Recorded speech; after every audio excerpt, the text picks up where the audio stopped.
में लौट के द्वारिका में आयो, भीतर जाए के मन लोचत खोजत खोजत गाम मझायो, पूछत पूछत हार गयो, पर झोपड़ी को कहूँ पार न पायो।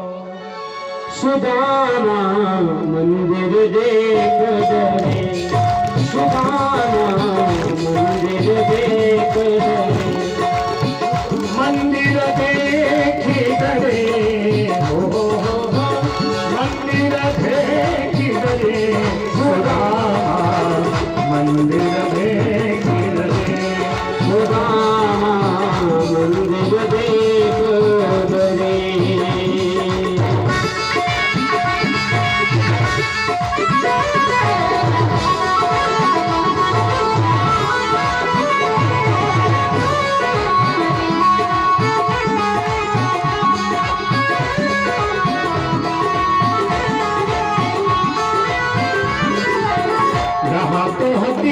भारी टूटी सी झोपड़ी, यहाँ तो दीवानी टूटी सी झोपड़ी, यहाँ तो हती, यहाँ तो हती, यहाँ तो हती मारी टूटी सी झोपड़ी, यहाँ तो हती, यहाँ तो हती, यहाँ तो हती मारी टूटी सी झोपड़ी। कंचन महल खड़ी, हो कंचन महल खड़ी, सुदामा मंदिर देख डरे, सुदामा मंदिर देख डरे, सुदामा मंदिर देखे डरे।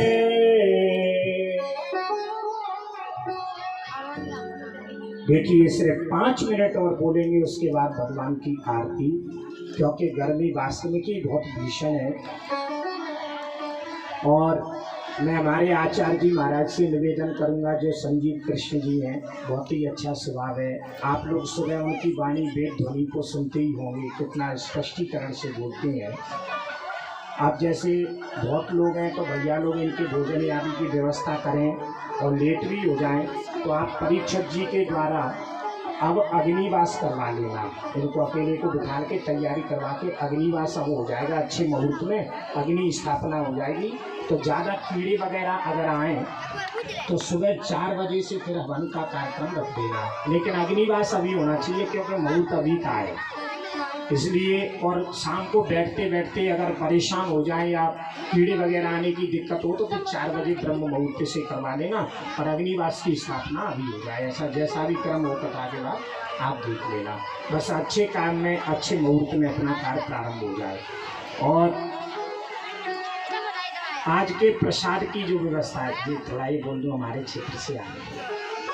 आज के प्रसाद की जो व्यवस्था है, माता दीन धाकड़ जी चौकी वालों की तरफ से है।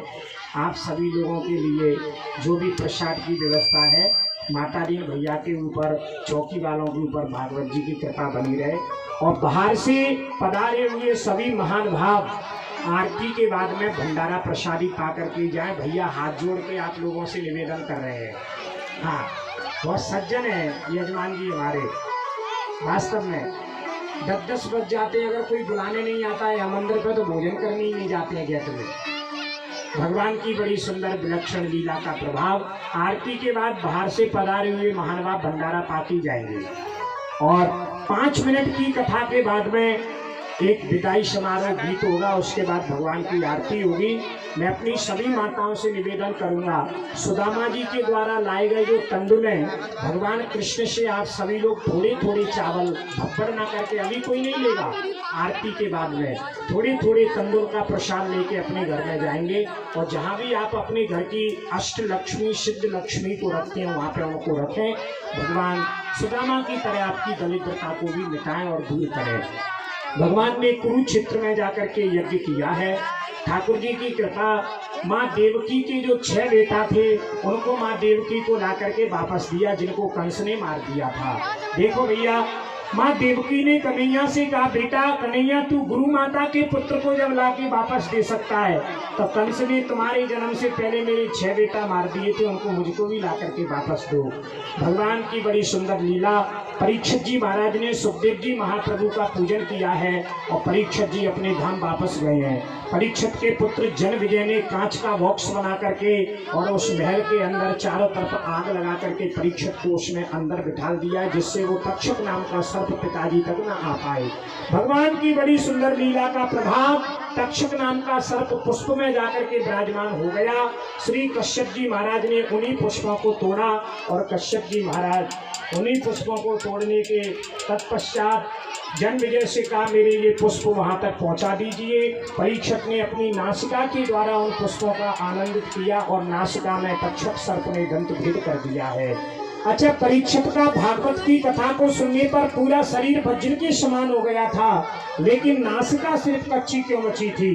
क्योंकि सुखदेव जी ने परीक्षित को बताया था कि तुम्हारे पुरखा इतने प्रतापी हुए भीम, जिन्होंने हाथियों को घुमा करके आकाश में फेंक दिया, जिनकी हड्डियां आज भी गड़गड़ाहट की आवाज करती हैं, तो इस बात पर परीक्षित ने नाक सुकोड़ ली।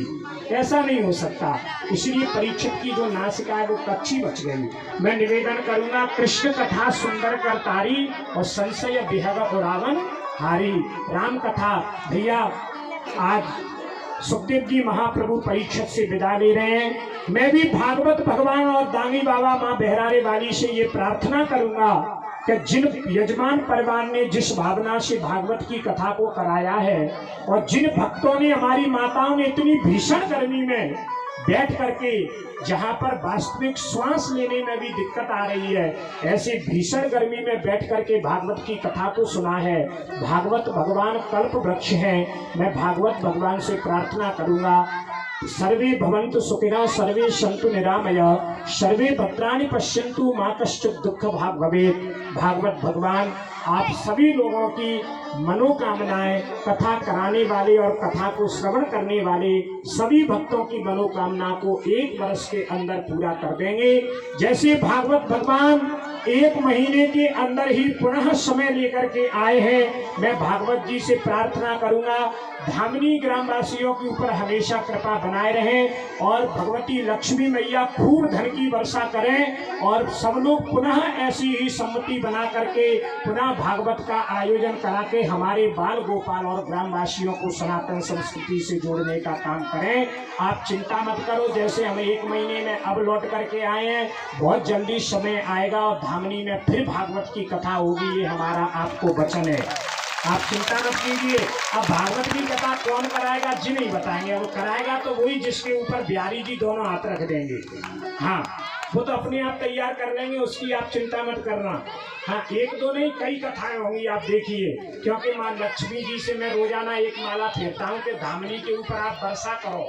हाँ, लक्ष्मी मैया की, क्योंकि आपने जब उन्होंने मंदिर में इतना सारा कार्य कर दिया, धर्म को स्थापित करने के लिए इतना सब जब वो समर्पित रहते हैं, तो आप भी उनको खूब दो, तभी तो वो द्वारा कराएंगे आज भगवान की बड़ी कृपा का भाव। और मैं भी आप लोगों से हाथ जोड़ करके प्रार्थना करूंगा, 7 दिन की कथा के क्रम में अगर हमारी वाणी से कोई ऐसा शब्द निकल गया हो तो आप लोगों को अच्छा नहीं लगा हो, तो मुझे अपना बेटा मान करके, अपना भाई मान करके, अपना नाती मान करके उस शब्द को माफ कर देना। मैं हाथ जोड़ करके आप लोगों से प्रार्थना करूंगा और आप सभी लोग हमेशा भगवान के भजन से जुड़े रहें, मंदिरों में जाकर के भगवान का दर्शन करें, शाम को जो गीत होते हैं उनमें प्रयास करो और भी माताएं आगे आकर के उस कार्य को आगे तक चलाएं। और कई माताएं मंदिर में झाड़ू लगाने भी जाती हैं रोजाना, वो भी बहुत बहुत धन्यवाद की पात्र हैं। बहुत अच्छी बात है, अगर धन लगाने को नहीं है तो तन से भगवान की सेवा करो,